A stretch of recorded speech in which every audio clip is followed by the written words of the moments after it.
Hi everyone, it's winter over here. It's a bit chill outside, but I'll tell you, I have something to warm up yourself. I will tell you in a moment what kind of a sports we are going to talk about. I got Brad Michelle with me, the GM participation for Touch Rugby Australia. Good morning and welcome to the show.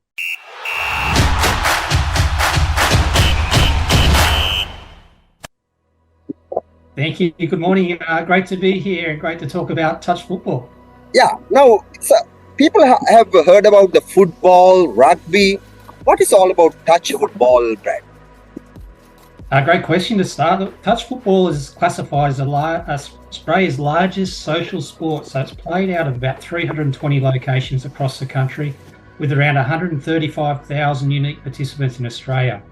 So the sport was originally derived from rugby league around 50 years ago. It was used as a training tool out of the South Sydney region here in Sydney, and it's a non-contact version of rugby league that caters for all.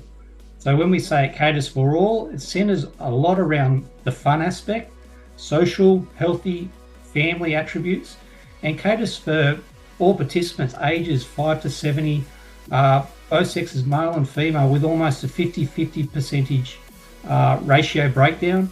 It caters for all demographics, and what we're talking about today, it highlights that fact, and all skill levels. It's played worldwide, with the Australian Emus the current world champions across the youth, the Opens and the Masters division.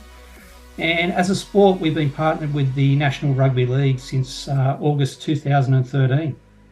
Talking about Brad, the viewers might ask, who's Brad and what is he doing? What's the best way to answer, Brad? Simply, as a GM of participation, I'm employed to grow the game of touch football in Australia. So we operate out of all states and territories in Australia.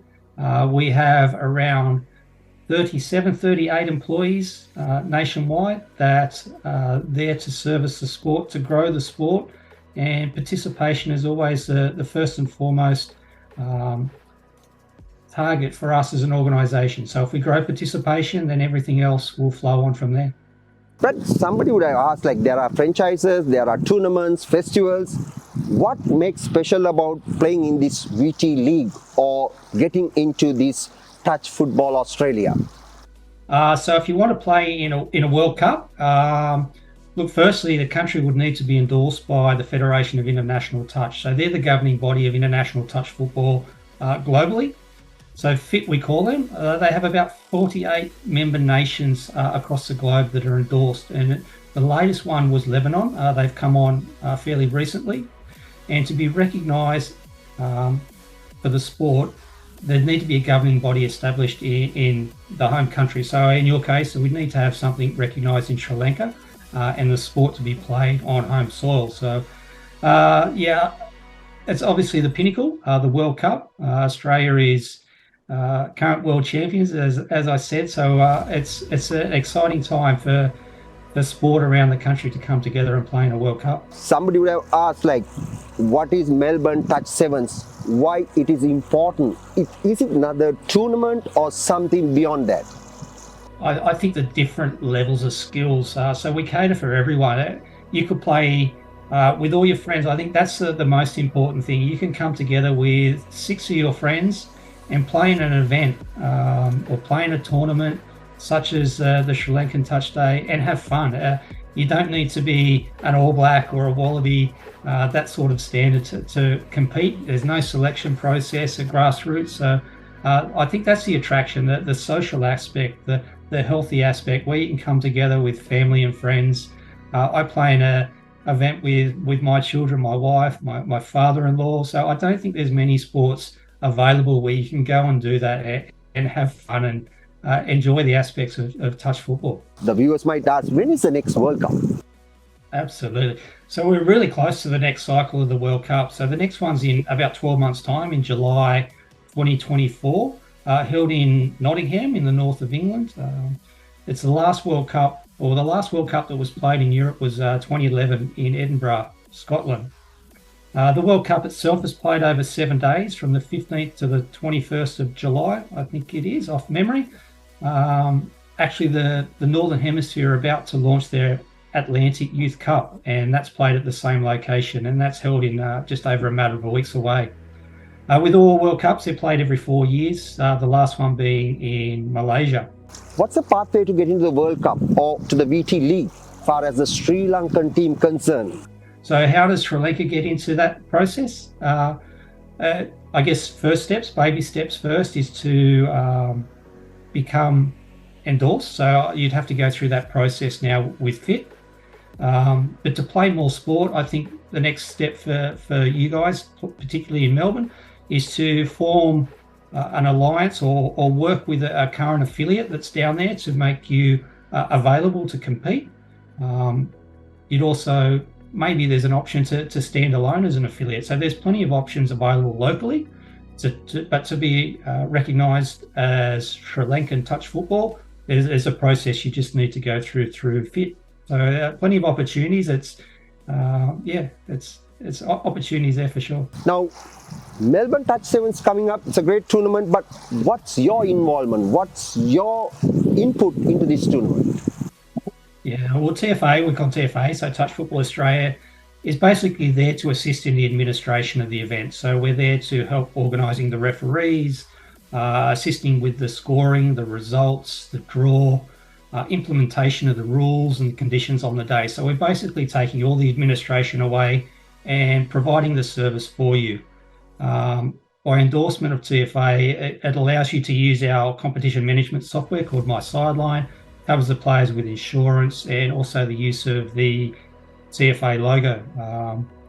It also adds to the professionalism of the event. So we want to make the experience of the players first class. And by being involved in that, we hope we're able to add to that enhancement.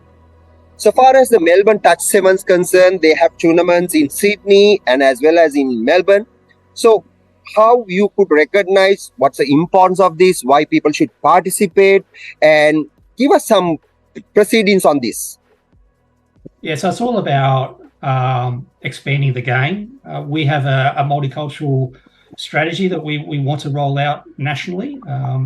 Sri Lankan Touch 7 sits perfectly in that sort of category.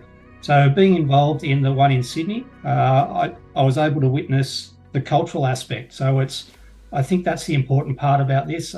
Obviously winning's great, but coming together as a culture and coming together as part of the community and play touch football is really special. And it was something that I really gravitated to, and rolling this out in Melbourne in such a similar fashion with providing the opportunity for those in Melbourne is really special for us as a sport, and something that we'd like to see grow over time.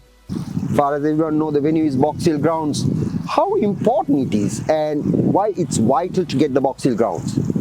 Yeah, well, Box Hill's a large demographic, I believe, for the Sri Lankan community down there that reside in Melbourne. So they're also a rugby league club. So I understand the popularity with Sri Lankan clubs and schools more so aligns with rugby union. So to be able to play out of that particular facility is great alignment for both parties. They're also coming on board as a new affiliate in Victoria, so it's great to have them involved at this particular time. The facility is great, and it's a really nice fit for all. Getting into Melbourne Sevens, getting involved with the VT League, can Sri Lankans participate into a higher stage? Yes. Unfortunately, you can't play in VT League at the moment, so that's more for affiliated clubs or clubs that are associated with Touch Football Victoria and Touch Football Australia. It is a local competition, more so a representative competition called Victorian Touch League, which operates out of Victoria. The competition is a men's and a women's divisions across multiple divisions, so it could be Division 1, Division 2. So to be able to play in that, you need to be an affiliate of Touch Football Victoria. So that's where we can come back to playing in organised competitions, or even creating your own if you wish to do so, which allows you to participate in that, which is basically your first step into organised competition. So we're happy to help you with that process.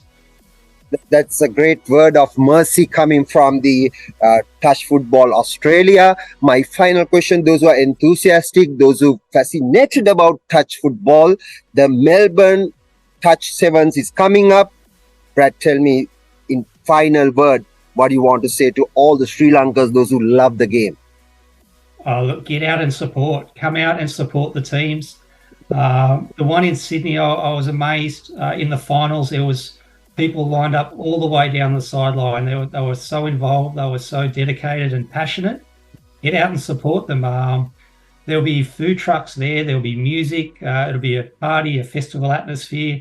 So come out and support Sri Lankan Touch Sevens in Melbourne. It'll be a great atmosphere.